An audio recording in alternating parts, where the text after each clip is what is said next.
welcome to Radio Friends. This is Friday, the first day of November. I hope Halloween was good for you and wasn't too spooky.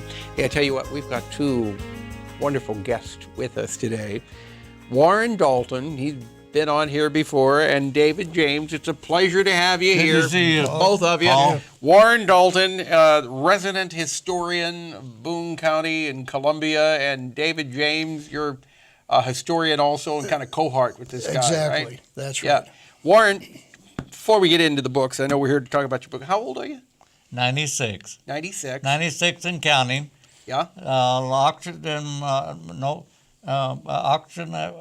up with me, so I'm on oxygen 24/7. Yeah, but that's okay. You're doing fine. I'm doing great. You're doing fine. 96 years old and 96 years young. Young. You've just finished another book. Number 6. Yeah, and you're going to write at least 2 or 3 more books? Two for sure. Okay. That'll take you to 100. That'll take me to 100. And then anything after 100 is going to be bonus material. Yeah. Okay, but the new book that you have coming out today, Yeah. it's out today, Between the Columns, Volume 2. Okay, Between the Columns, Volume 2. Volume 1 has been on the market for how long? Go ahead. 3 years, about 3 years. Yeah. And we've sold, almost sold about, out of 800, we've got about 16 books left. Okay, so you've sold almost 1,000 copies, almost 1,000. This one, probably you'll sell 2,000 or 3,000. No, I hope so. I'd love to. On all the proceeds go to where? The State Historical Society. State Historical Society. Okay, tell me why people should go out and buy this book today. That book has so many wonderful stories that it's unbelievable how it gives the history of Columbia. Columbia is a great city, and we've had a wonderful history. And I've tried to write stories about. One of them there starts out with Osher. Osher is the first chapter in the book. That's Osher, is for the senior citizens. Right. And my good friend Lucille Salerno is the director. Right. And then we have the story of the lost tigers, the tigers that went down for 25 days. The lost tigers. Football game. Right. Now, I'm just thumbing through your book here, and I came across on 148, Legend of Columbia Tunnels Persist. Now, are you saying there are tunnels? No. There has been rumors and been legends and people just pass it on. There's never been any tunnels. And our article kind of proved there wasn't any tunnels. There were never any tunnels in Columbia under the city streets. No. Okay. They came under the sidewalk, but not any further than the sidewalk. Oh, so there are tunnels under the sidewalks?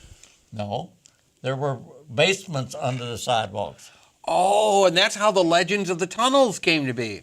So there were buildings, and then the buildings' basements extended out to the sidewalks. Under the out sidewalk. to the street. Yeah. Out to the street. Over the sidewalk. Okay. Under the sidewalk. So are those basements still there? Oh, sure. I have a building at 920 and 922 East Broadway.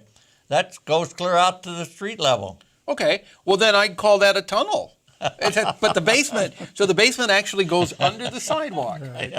Okay. There's how many different stories are in this book? There's 100, actually almost 100 different stories. There's some of them we put in gave them an A number, and so there's 91 plus about 6 A's or more A's in there. So there's 100 columns in there. Let me explain. This is a compilation of his columns that he's written for the Tribune. Right. The very first book was his first 109 columns, and this is the next grouping of columns. Okay. And so if you have books 1 and books 2, it's a continuation of 6 years of columns. Okay. And they were all 7 published. years. I'm sorry, 7 years. 7 years. Yeah, come on. Let's don't take a year away from Washington.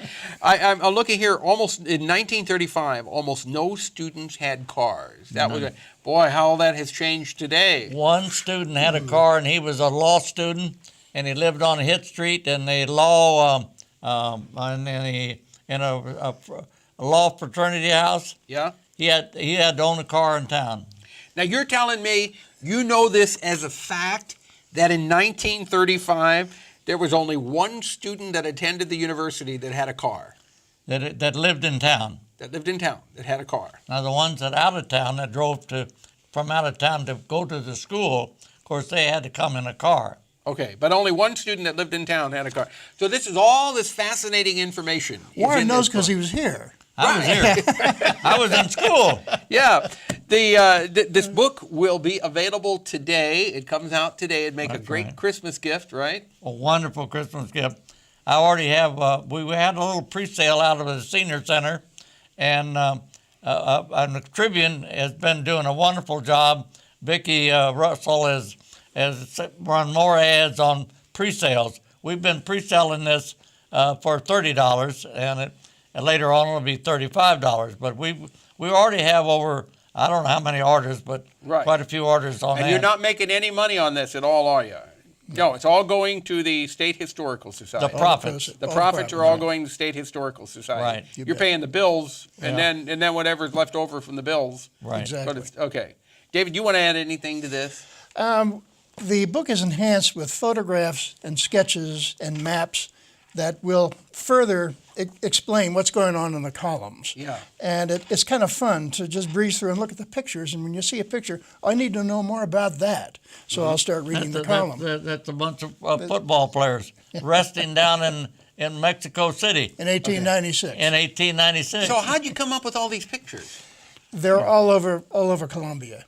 The libraries, personal visits to homes of folks with the pictures. Yeah. Old books, plenty of books. Yeah. Okay, well, somebody's getting a call. They're calling in for the book right now. What it is. All right, we're out of time, but the book, to tell them to wait till we're off the air there, Warren.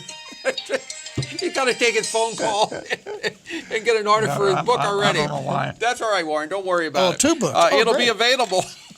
Oh, there's another one coming in over here. It'll be available today. It's called Between the Columns, Volume 2, with Warren Dalton and David James. Thank you so much for visiting with us today. I'm sorry. No, don't worry about it. You got your calls coming in for the books already. Our program directed by Travis McMillan of the Reynolds Journalism Institute. Audio is Pat Akers from KBIA. Our floor director is Sifan Oyong, and our assistant producer and guest coordinator, Uncle James Mauser. And if you'd like to hear this program again or watch it, kbia.org, click on Talk Shows and then Radio Friends, and drop me an email, pepperp@missouri.edu. Bye-bye.